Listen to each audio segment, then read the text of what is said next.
Bonjour à tous, ici Nicolas pour la chaîne Wondershare Filmora et je suis ici pour vous apporter des solutions afin d'améliorer la qualité de vos vidéos sur TikTok, Facebook, Instagram et de manière générale toutes les vidéos au format 9:16, donc au format vertical. Allez, c'est parti.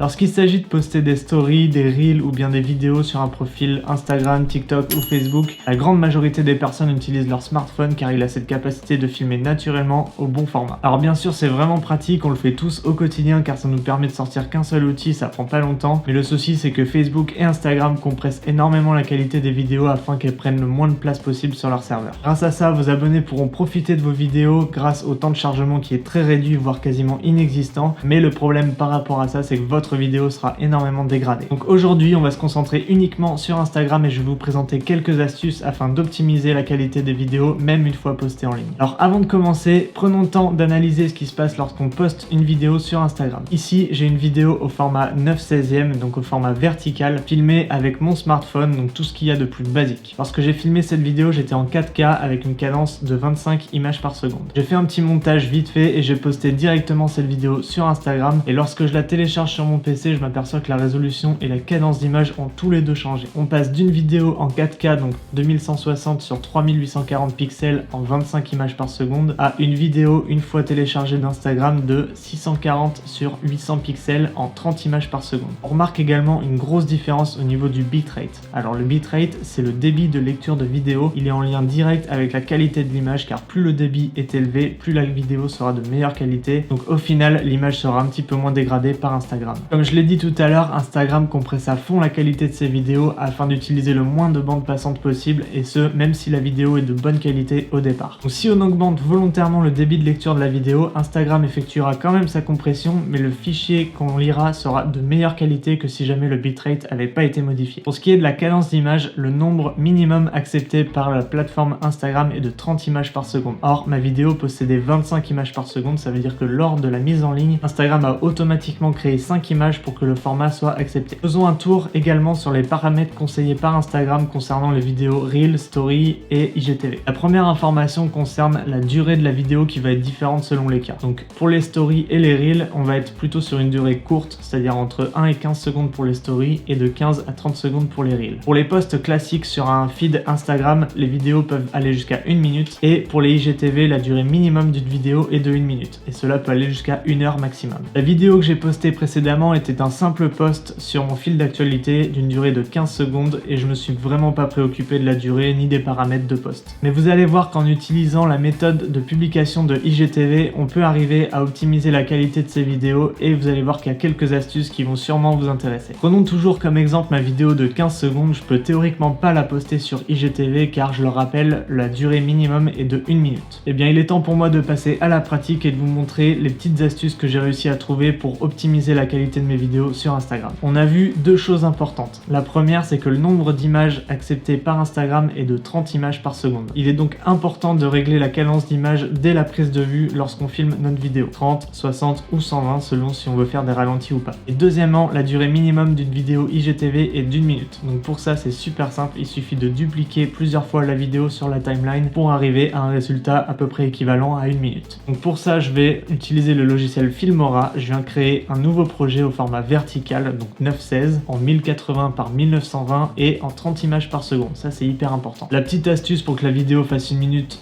c'est super simple, c'est de la dupliquer. Donc je la copie et je la colle plusieurs fois au bout de ma timeline. De toute façon, Instagram propose automatiquement la lecture en boucle de la vidéo, donc que vous fassiez manuellement sur un logiciel ou que Instagram le fasse pour vous, le résultat est le même.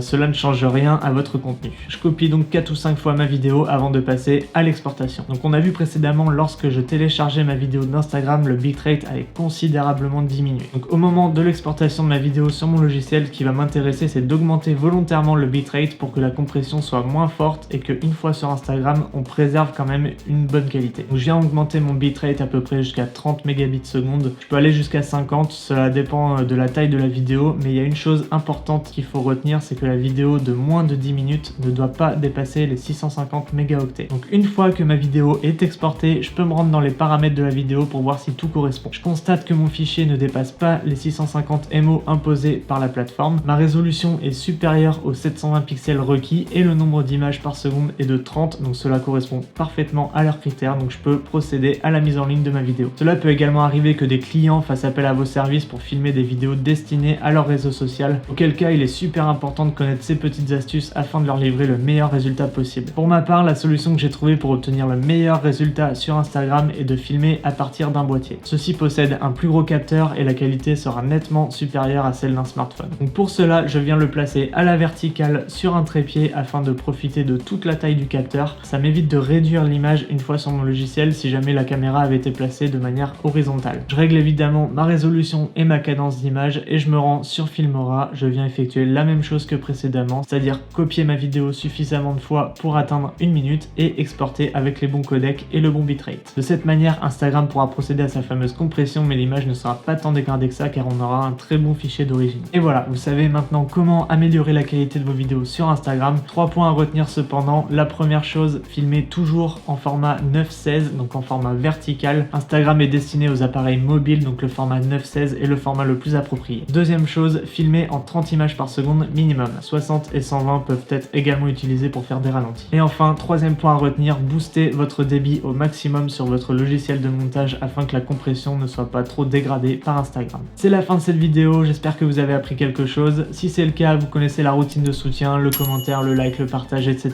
C'était Nico pour la chaîne Wondershare Filmora. Merci à vous et à bientôt.